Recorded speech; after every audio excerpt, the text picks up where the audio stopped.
Hey, Alex Jones, how are you? I'm not doing too good. I mean, you just talked about how Congress does the spending bills. That's true. Well, then why are they saying NATO is now over our military? And why is Obama, his minion, Biden, saying he's going to sign executive orders? I mean, I'm sick of people saying they weren't going to try to confiscate our guns when Diane Feinstein says, Mr. and Mrs. America, get ready to hand them in. Alex, great stuff. And you know. Great stuff. This is about authoritarianism. Let me just finish introducing you, okay? I wish Obama would cry for the drone deaths. Alex's website is Infowars.com, and you've been on our show a number of times over the years. In fact, we did a show for an hour together on Tax Day a couple of years ago, which I thought was before Obama got in. You could see all the tyranny then. Once Obama got in, you couldn't see it anymore. Absolutely. Here, two things I want to talk to you about, and I'll just lay them out just real quick, and then you can decide how you want to handle it and go off. Okay, on go it. ahead. Number one. Rush Limbaugh has this conspiracy theory that CNN put you on TV with Piers Morgan because they wanted everybody in America to think that people who are pro-Second Amendment or in favor of or opposed to gun control or in favor of gun ownership are crazy. And secondly, I understand that you're calling for Diane Feinstein to be prosecuted for treason. So those are my two questions. I'm curious your take on those two things. Well, number one, the old mainline conservative establishment media is a dying dinosaur, so they're going to attack me regardless of what I do because I'm a libertarian constitutionalist. I'm not what they call a conservative like Mitt Romney, bought and paid for by the very same banks like Goldman Sachs, J.P. Morgan, and others. I'm cutting past that whole paradigm and exposing that, yeah, you can have arguments for guns on both sides, okay? Let's be honest about that. Sure. The issue is we have an authoritarian world government. Oh, I thought I was a kook 10 years ago talking about that, or 17. Now being announced, they're imploding Europe. They are bringing in austerity, and the design is to reduce us to absolute despotism. And the globalists... No, to reduce us to absolute serfdom. And Alex, I don't disagree. I've been saying the same thing for years and years. From my point of view, it is the transnational corporations and the billionaires who are running this show. You go off on politicians. To me, the politicians are simply the toadies of these people. No, I agree. They're like waiters or order takers. So here's what I'm saying. Are there crazy people? Yes, they use knives, they use cars, they use guns. It's terrible, it's a tragedy. But statistically, overall crime, violent crimes down over 20% the last 15 years. New FBI crime statistics are out. They show an over 10%. Well, that's what happens when economies go in the crapper.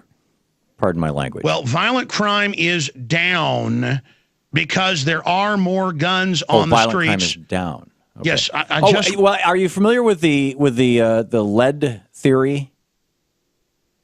Listen, I'm not familiar with that. Okay, I'll just give it to you in just a sentence or two. Are you saying FBI numbers are wrong? No, I'm saying the FBI numbers are absolutely right. There's a really interesting article about this in the National Academy of Sciences, I believe, or AAAS publication, where what they did is they tracked the presence of lead in the blood of children and people in general. And what they found is that when we took the lead out of gasoline people got less violent. About 25 years ago, as a consequence of that, people became less violent. No, Absolutely. You're right. People in the 60s and 70s, because of leaded gas, yeah, I have seen those studies. I saw them years ago. No, you're right. Made them absolutely violent, mad as a hatter is the saying. And the hatters were from mercury, but it's the same thing. I mean, it's same deal, heavy metals, yeah. You're right, mercury and other things. But the point is that, yes, I'll be honest, that adds to it. Look, here's the deal. They're up there waving the bloody shirt over and over again saying, look at these families, look at these kids. Meanwhile, they don't talk about thousands of drone deaths of innocent people, over 200 dead children killed by drones since Obama got in because he has a peace prize. It's cute. I mean, Alan Dershowitz... we agree. This is an abomination. Do you seriously think that we should have guns to be able to fight off our government and that the founders had that in mind? We don't have a government anymore. It's been taken over by foreign banks. They own both parties. So do you think that we need guns to take them on? Hey, Tom, the government has bought 1.6 billion bullets in the last 14 months. There are pieces of legislation, and I have the new Army training manuals. So do we need guns to take them on? Brother, the new Army as a balance of power. That's why they have an armed guard at a bank. It's not because the armed guard's going to go out and shoot somebody. Actually, most banks don't have armed guards anymore, Alex. Well, they did in the past. Now, let me expand on this, and they should. Let me expand on this. Let me just make a point here for people. Sure. It's a balance of power. Mao Zedong said political power grows out of the barrel of a gun. He was wrong. He is the admitted greatest mass murderer in history. Well, he took He was the only guy with the guns. He was the only guy with the guns. Gandhi was if you look at the history of revolution, you will find a lot of examples of revolution against foreign forces, right? The Vietnamese throwing us out, for example. But indigenous revolutions, find an indigenous revolution, in others, where people overthrew their own government with guns that was more successful than people overthrowing their own government. 1776. No, that wasn't our own government. That was the British government. Yeah, no. Ceausescu, Romania. That was the Soviets that were being. Ceausescu was a toady of the Soviets. No, I know. Do you know why? Do you know why in Poland the Soviets in '87 really had to start pulling out? Because people were quietly beating their brains out with hammers.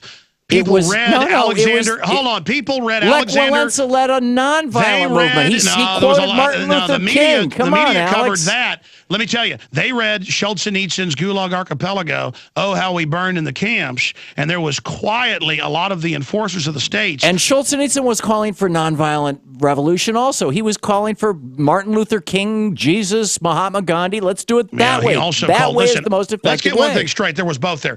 Gandhi has quotes in his autobiography talking about if they're mowing you down, though, you need something like the American Second Amendment to protect yourself. It's one. Oh, come on, Alex. Check and balance. Gandhi took that so far that he called up Franklin or what's his name in England. Hey, here's the deal. And said, cut a deal with Hitler. Here's the deal. I'm not. He told calling. Churchill when not I to fight for back. 1776. I had Ron Paul on today, and he agreed there will be a revolution if they try to take with the guns.